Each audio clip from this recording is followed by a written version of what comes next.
on, everyone? Jambo here again with another video, first time for Shadowlands. It's been a while since I've made a video on YouTube due to work and just my schedule. I've been away for a lot longer than I'd like. I've been playing the game, just really haven't been doing much of recording or content creating, but I'm looking for reasons to get back into it and trying to find the time, and I think this might be a pretty good one. So if you followed my channel before, I was playing Discipline Priest for a while in Season 4 of BFA, and I kind of slowly transitioned back into tanking until one of my most recent videos on YouTube. It was a stream, I believe, where I just kind of said, you know, I'm just going to play Protection Paladin, and that was in free patch for Shadowlands, and I just went for it, and I haven't looked back since then. And I think it was, I don't know, I really like it. So for this video, I just want to kind of go over briefly of just kind of like a broad view of Protection Paladin in its current state right now in Shadowlands. I think the spec is great, honestly. At this point, a lot of people right now know that Vengeance Demon Hunter are kind of meta, well, a lot more than just kind of, and the tank balance between all the specs isn't as good as it used to be in Season 4 BFA, basing purely off of general discussion forums.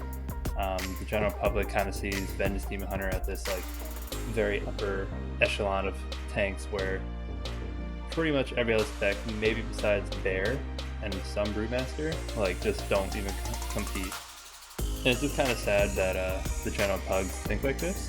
As you can see, I'm riding on my Keystone Master achievement mount. Pretty proud of that. Just because I've gotten denied. I got all these two pugs, by the way.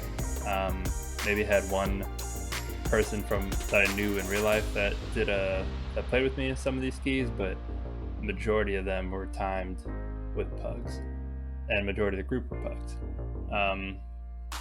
But yeah, I got Keystone Master just this week, and this week is allegedly, up to this point, considered one of the hardest weeks for Mythic Plus right now. And let's go over, pull this up real nice. Our fixes are Tyrannical, Bolstering, Necrotic, and Practical. This is definitely like a fix week, Tyrannical is always tough just because bosses last longer, and if you wipe on a boss, you know, you're looking at, depending on the key level, usually like your key is depleted depending on how good the DPS is doing, and if your DPS really needed that lust and or pride on that boss to like push them over. Bolstering is kind of tough because sometimes it's kind of hard to control the bolster, and it kind of slows things down. So if you're pulling a pack and you feel like, oh, there's only like a 3-pack or a 4-pack, but you want to pull more, you can't chain pull because then your bolstering is making your mobs take longer. And then Necrotic, obviously, you know, depending on certain mobs, they hit either faster or slower, and then you have to kite and run away and have your team help you with Necrotic. Sometimes you're just in a jam where you really can't kite, and if you kite one way, you're going to pull patrol. If you kite the other way, you know, you're pulling a pack of mobs that are just standing there. And then Prideful, I mean, it's always here, 10s and above. But yeah, so to check it on Raider.io, I believe, I can't tell from here, but I did time 5 keys this week, 5 out of my 8, that are 15, to get myself my Keystone Master. One of them being a 16 Plague Fall. 16 Plague Fall is part of the one I was like, I really can't believe we timed it. We went into it talking, this is a group of pugs, went into it talking about how we are just going to pretty much, this is a 16 Plague Fall, like Tuesday or Wednesday we started. Really early on in the week, didn't get much practice with the affixes. Wiped on the 3rd spider boss, we went into it knowing like this is just going to be a no lever. You know, Plague Fall sucks. Sure, it was after the nerf, but still Plague Fall is Plague Fall. Tyrannical Plague Fall is really nothing to mess around with.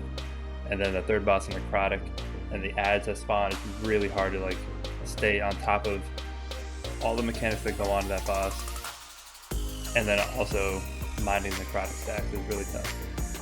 And you can see like I had no one in the group comp, no Trent, no Shaman to drop Stone Ellie. So, you know, I was kind of fending for myself. So that was a fun key, and we just kept pushing on, and we freaking timed it by, I think, I want to say like 20 or 30 seconds. The last boss nerf definitely helped us out time it, even though I think we lost 1 or 2 people during that encounter anyways. But still, it definitely helped us out, and that was a really fun key, especially because no one expected to time this thing. But yeah, you know, speaking on like the Necrotic and being a prop paladin, and this video is supposed to be going over the general state of like the prop paladins and how I think like we're just fine in Shadowlands. If you're looking at this video and you're looking like, you know, I want some motivation to play prop paladin in Shadowlands, but I'm just a pug, no one wants me because I'm not Vengeance Demon Hunter, I can't jump all over the place to kite.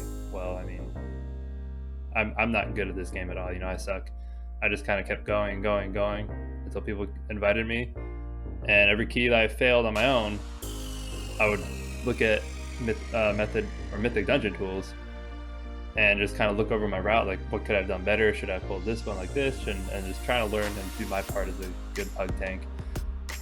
And the more I kept being persistent about it, the more I got into keys, and the more I started timing keys because I did my homework, and I did the best that I could as being a pug tank, and just hoping that the other 4 people would do the same on their own, you know, their own time.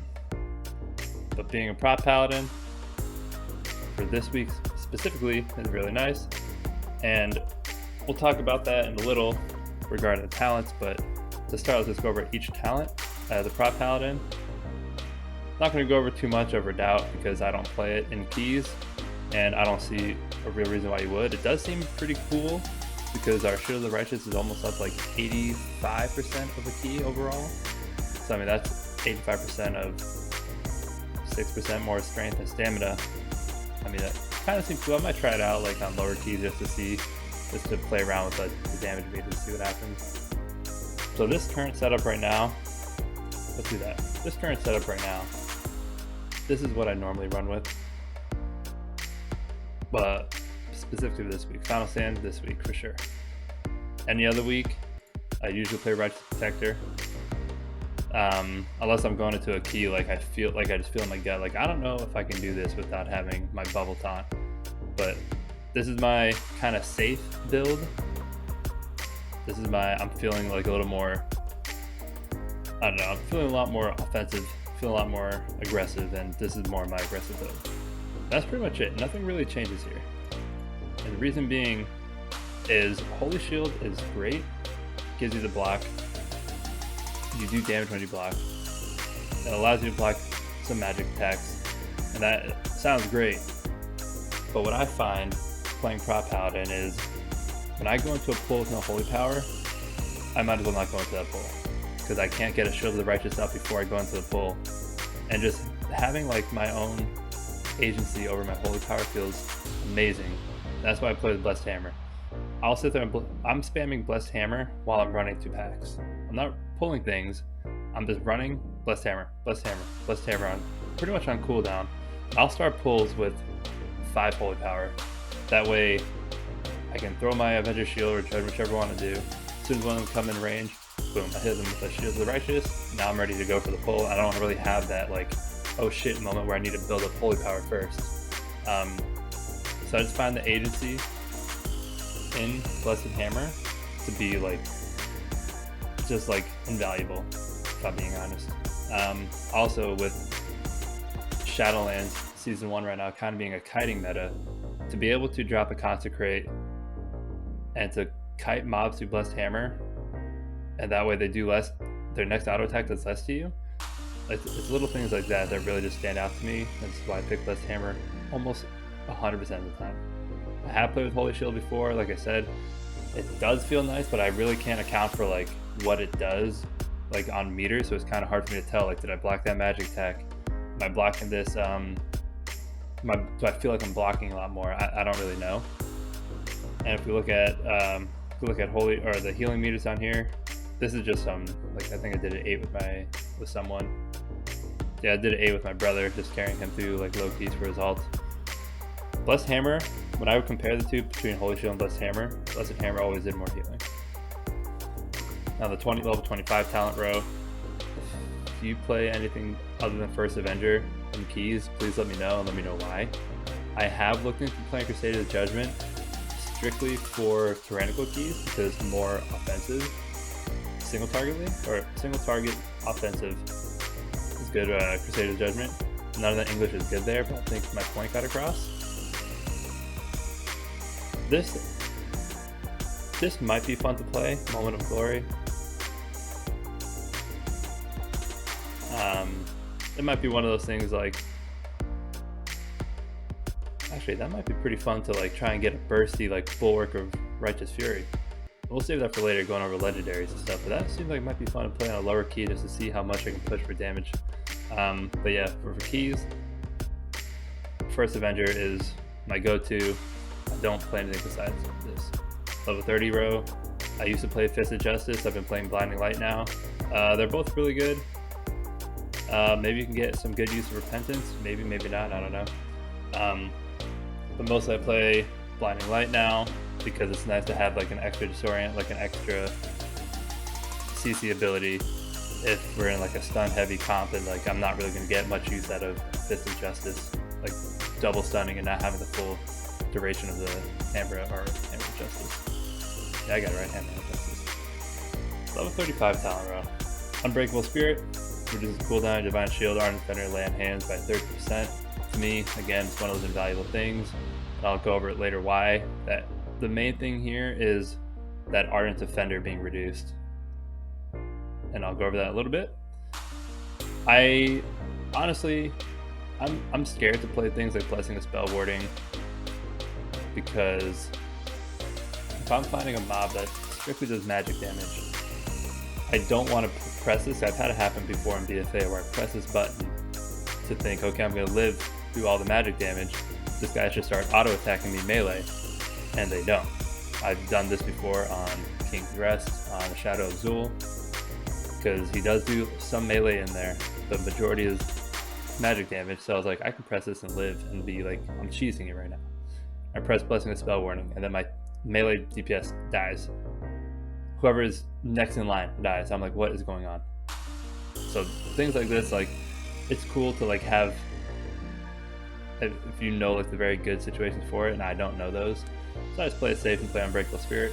Cavalier kind of feels like, I don't want to say a trap, but it might feel nice if you feel like you need that extra mobility to kite.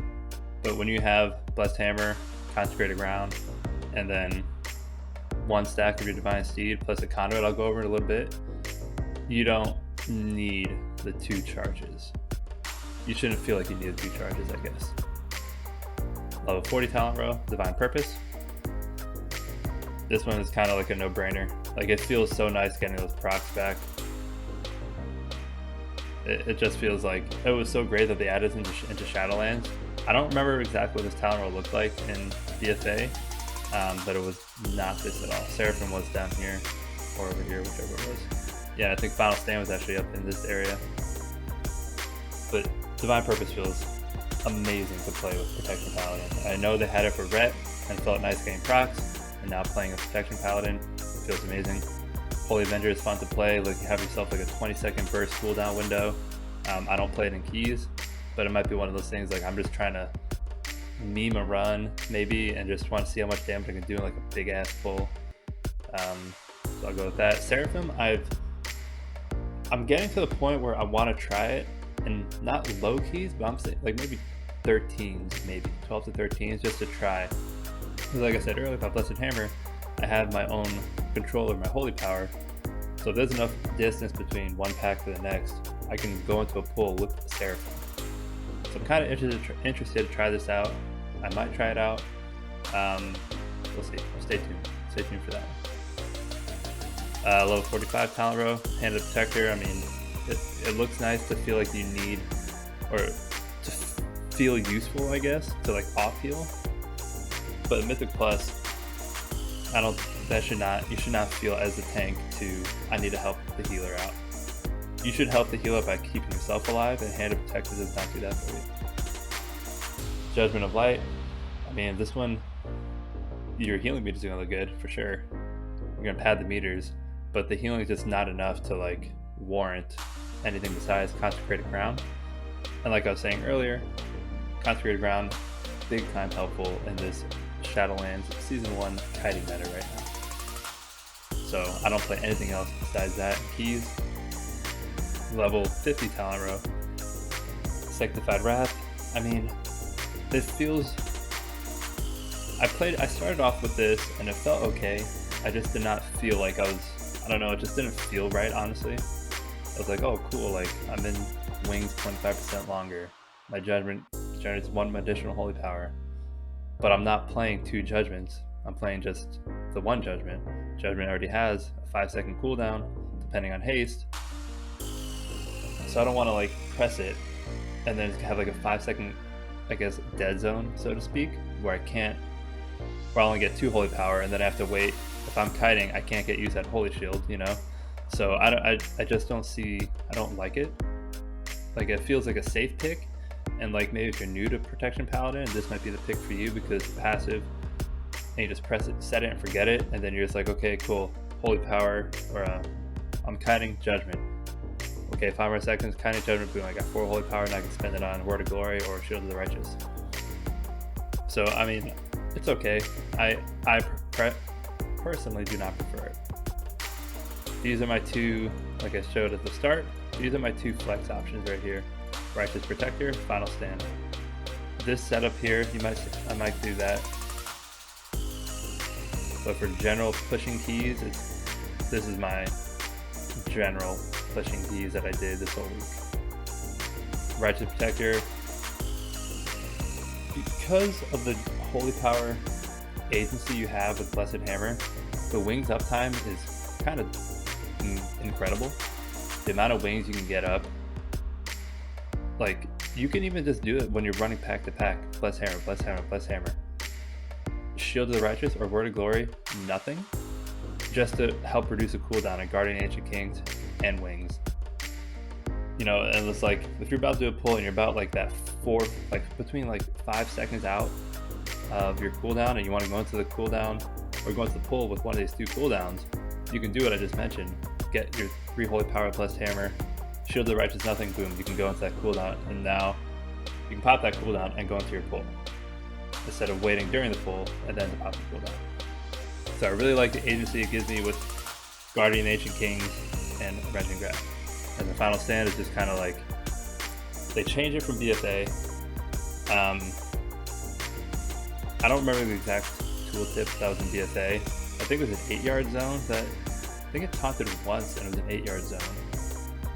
Yeah, so if you missed like the time, like if you taunted or if you pressed this button and you weren't in range of everything you wanted, you were missing some pulls. But this is like a constant, you just run around with this and you're taunting everything without pressing the taunt button. So it's really nice, and it's huge on necrotic wings. I cannot stress that enough. You're going into a big ass pull and there's going to be a lot of melee attacks on you. You can let your stacks look like 30 or 40 or something crazy. Boom. Divine Shield, and then you're just chilling. You're letting your healer heal you back up. You're sitting there for 8 seconds during your Divine Shield, doing DPS back to them. By the time, like, if you get it done properly, and your DPS are playing really well, like, by the time bubble drops, that pack is most likely dead, or you're rolling back into your necrotic stacks again, but you're not like in that scare zone where you need to really kite. So yeah, this is what I played this week for my Keystone Master achievement. Let me know what you guys play, and the reasons why, or if you agree or disagree with the reasons why I mentioned what I mentioned. You can see I am in Kyrian zone, Bastion, because yeah, I am Kyrian Prop Paladin. it just makes sense to me to be able to do like that Divine Toll ability is just tops. Like Ashen Hollow seems really cool to play with. It kind of seems like that niche thing I was talking about with some of the talents for Protection Paladin. And I've thought about going Ventir just to kind of try it out, but I don't really know what the Renown catch-up is like, so I don't really want to spend the time doing that. So I'm not going to, so I'm sticking out with Kyrian, and I don't feel bad about my decision. This Divine Toll is just one of the most satisfying spells in this game. Before BFA and Season 4, Shadow Priest is very satisfying, watching all your shadowy apparitions go and do damage for you. Divine Toll in a good chunk size pull is a very satisfying spell to cast. And on a 1 minute cooldown, it just feels, I don't know, it feels great. And then having this here, Summon Steward, let's get one of my File Serenity here. You see it on the tooltip there. Restores 20% health, removes all disease, poisons, curses, and bleeds affecting you. This is huge. Another huge thing for Necrotic Week as well. That's 2 ways I've already mentioned to drop Necrotic on this crazy week. This is real quick, we'll go over the third way. Bop, cancel macro.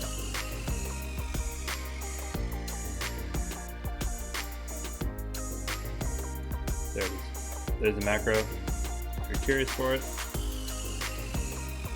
it's great because they changed Necrotic, I think, Season 2 or Season 3 of BFA, where it used to be magic damage, and now it's a bleed and it's physical damage. So now we bop it off, boom, we're done. Pop on Both, click off Bop, and you're good. Necrotic stack's gone. Do it fast enough, I have a Spellbound here, so that way I don't even lose aggro. And if you want to play it safe, have a big AoE damage, like have a good Shield of Righteous ready. Bop on, bop off, Shield of the Righteous, you don't have to worry about losing aggro at all. That's the 3 ways Prot Paladin is great for Necrotic Week. To sit there and not even have to kite, but just to have 3 big tools at your disposal to just drop crazy high stacks and not have to suffer in DPS loss or have your DPS suffer by you kiting and you moving out of Wild Spirits, Flame Strike, whatever else AoE damage is out there. I'm sure there's a bunch I'm forgetting. Obviously there are. But anyways, yes, Kyrian, that is why I like to play Kyrian. So let's go over the Soulbind I'm using. I'm playing with Clea, and here is my conduit. I was playing with Pelagos, because Pelagos is the first one you get, obviously, and you get the most out of its tree. But as you get your Renown caught up, and currently I am 28, which is current max right now. But Clea is just the more defensive option, and it feels to me on paper, or looks to me on paper, and felt to me while I was doing these keys this week, that it really shored up the downsides of the weaknesses in Protection Paladin. Being able to, the Dying Strikes, you read the tooltip here, if a nearby party member drops below 50% health, you are also included in that party member as a tank. It's kind of hard to understand the tooltip, but if you look at healing meters, Dying Strikes, the only healer was, I'm the only person who got hit. So whenever you're kiting, and you get hit by an auto range attack, and you dip below that threshold, you heal yourself up. You don't have to worry, you don't have to worry about, oh shit, I'm down a Word of Glory, I don't have enough holy power for this. Like, what do I do? If you have a good amount of Dying Strikes ready, it is a lifesaver. It's happened to me several times this week. And it's only on a minute cooldown, which is not bad at all. So I want 1 potency for Clea, and Ring Clarity is it. Ring Clarity is the shit. It is great. It's just bringing Clarity with Divine Toll and a big AoE pack. It is stupid if you get a good proc on Ring Clarity. It just like shields all over the screen, Captain America everywhere. It's really cool, really satisfying to watch. And that also gets you this. This is another good kind of like defensive to have.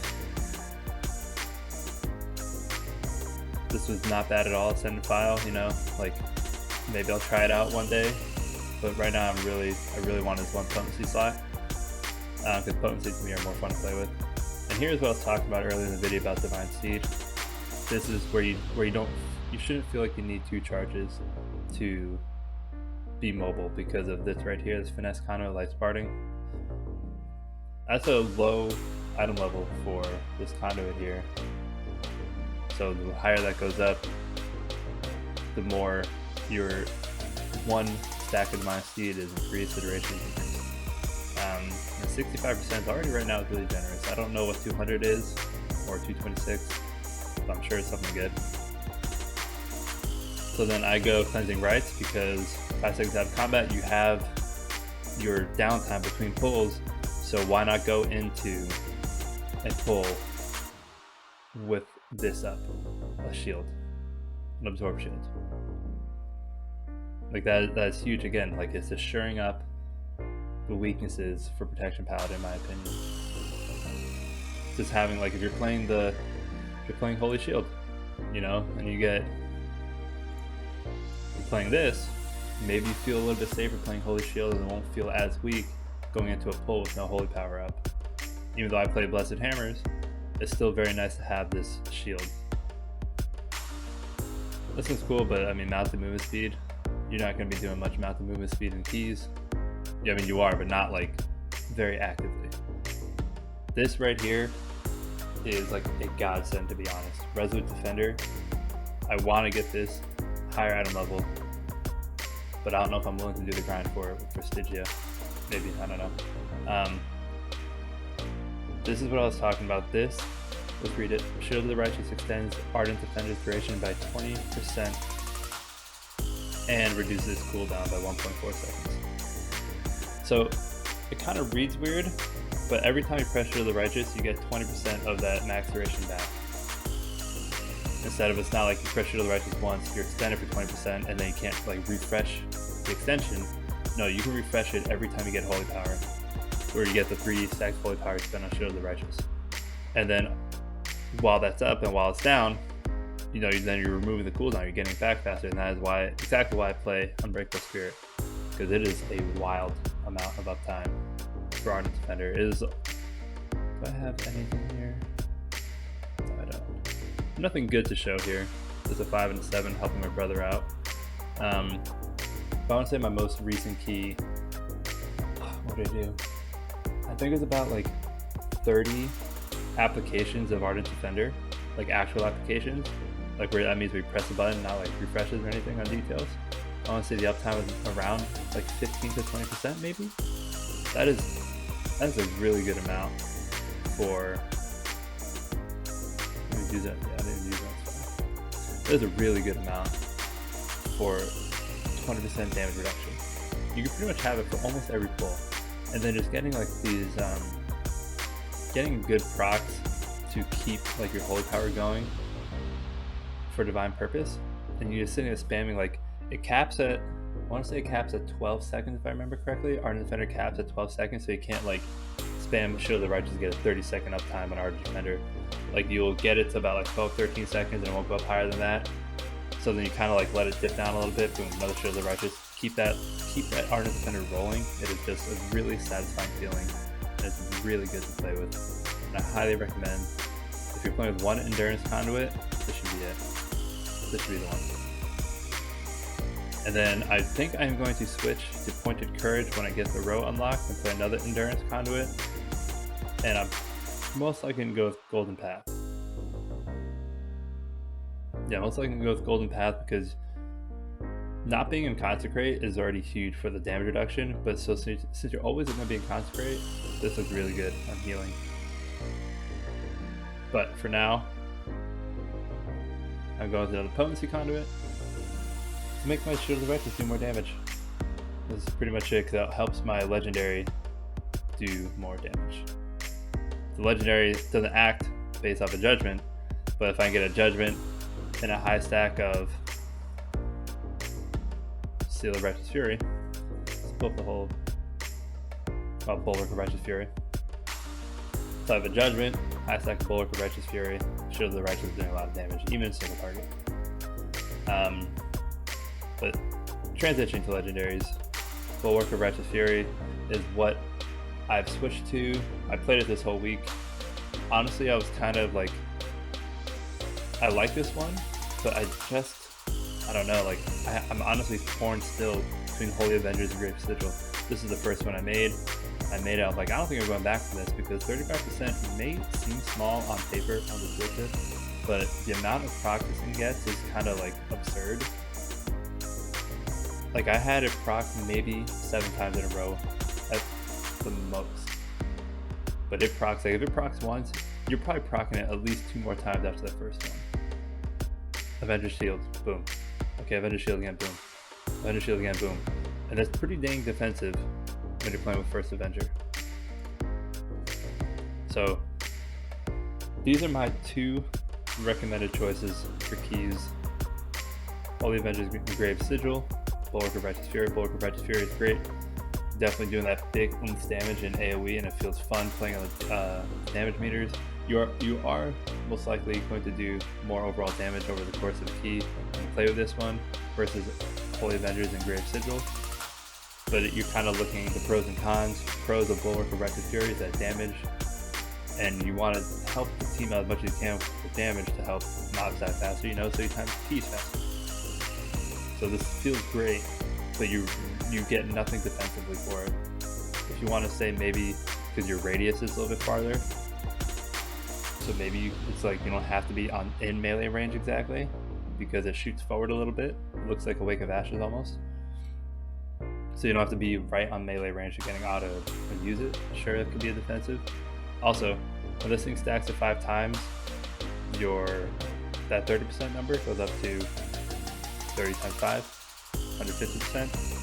And then the same thing for the radius. The radius also increases. It does not stay at 6. This goes up to 6 times 5. So it's not like very clearly stated in the tooltip, but you use it, look at it, and then just read the numbers. Okay, look, it's doing the multiplication for me. So pros, big damage here. Cons, nothing defensive for you.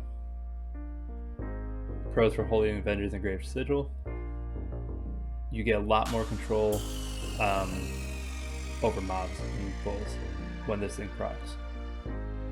Better single target damage when you get procs. More holy power generation when you get procs.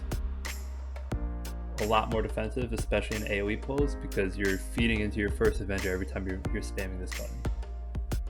Con, you're doing a lot less damage in AoE, which most of the Mythic Plus damage comes from AoE.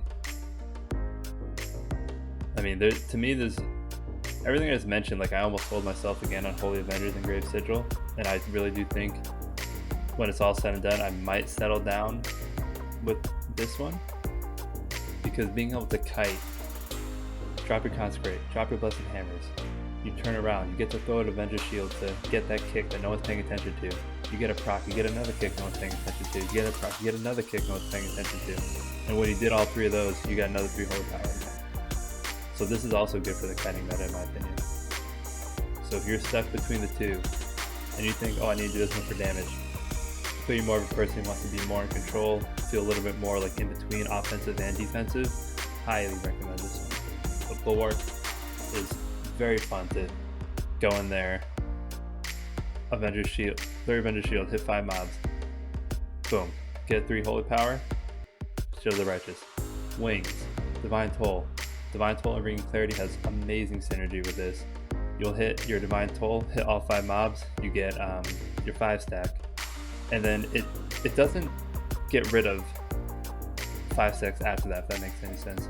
So you Divine Toll, you hit 5, you get 5. You use Shield of the Righteous, and I have a weak where that tracks this for me. So when I hit that 5, I spend that 5. I've had it where it procced, Bringing Clarity procced again.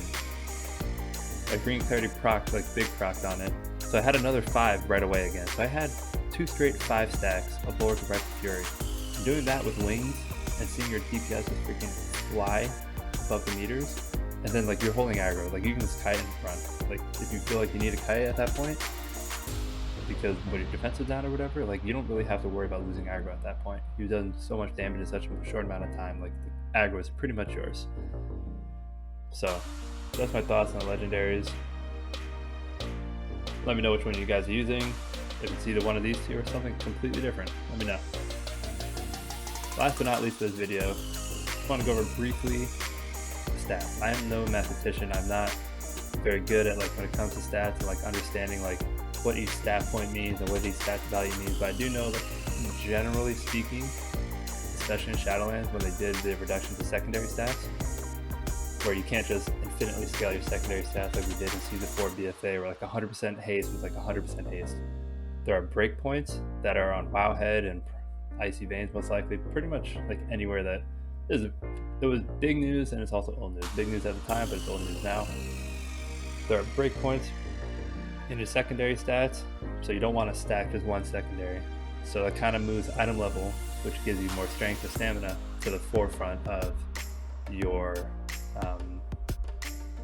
tier, I guess. Your number one option should be going for item level. And then after that, your next best stat to go for would be haste. And then after that, mastery equals verse. I like mastery a little bit more because you also increase your damage. Or you reduce your damage more when you're consecrate, and you should always be in your consecrate because you're reducing damage. You want to play Prop Paladin good, you want to be in your consecrate a lot. Versatility is just kind of like a basic bland, do more damage, take less damage. Mastery, you increase your chance to also block, so it's a little, it has that one extra thing in there for being in your consecrate. Well, not in your consecrate, but one extra than versatility has. So item level, haste, mastery equals verse, and then crit. And that's it, guys. That's it for this video. That's all I want to go over. Is kind of like I think the video went a little bit longer than I'd like it to, but hopefully you enjoyed the video. Leave some, let me know what you think about it. There are tips. How do you play your Prop Paladin? Do you play Prop Paladin? Are you thinking about playing Prop Paladin? Anything that you think would be useful for me to know. Maybe there's something I left out. Maybe I said something incorrectly, maybe. I don't know. But I've been playing this class since Shadowlands came out, the spec since it came out. Had a lot of fun with it. Highly recommended for keys. Highly recommended if you're looking to play it. It's just very fun to play. You have a lot of control over mobs. You have a lot of control or a lot of utilities for your teammate.